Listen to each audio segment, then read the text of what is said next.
To ty nauczyłaś marzyć i oddychać tym powietrzem. Nauczyłaś mnie jak wstawać, kiedy poniesie się klęskę. Dzięki tobie dużo więcej wiem o samym sobie. Nauczyłaś mnie emocji, które powinien znać człowiek. Dałaś mi ciepło, którego potrzebowałem tak bardzo. Nauczyłaś mnie doceniać to, czym inni ludzie gardzą. Pokazałaś mi, że warto iść przez życie razem, że trzeba walczyć mimo, że ciężko jest czasem. Mimo wszystkich przeciwności, wszystkich kłótni. Nauczyłaś mnie wybaczać, bo jesteśmy tylko ludźmi. Nauczyłaś mnie przepraszać, pokazałaś szczęście. Chyba wpadłem w nauk, bo ciągle chcę tego więcej. Nauczyłaś moje serce znów pracować na obrotach.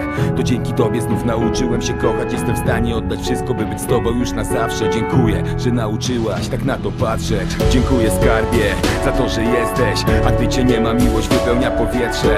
Dziękuję za to, że potrafisz mnie rozbawić, tak jak nikt inny do szału doprowadzić. Dziękuję za wszystkie kłótnie, bo z nich wyciągnąłem lekcje. To dzięki tobie wiem, gdzie teraz jest me miejsce.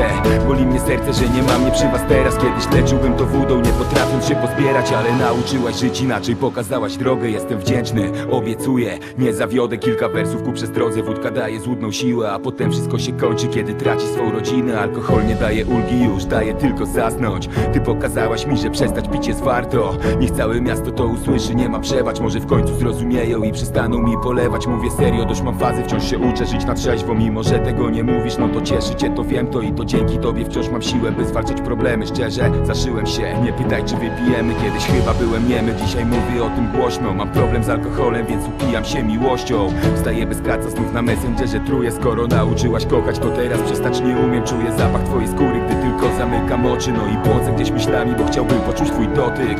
Patrzę na zdjęcia, pisząc ten numer. Zmieniam się dla was, może kiedyś to zrozumiesz.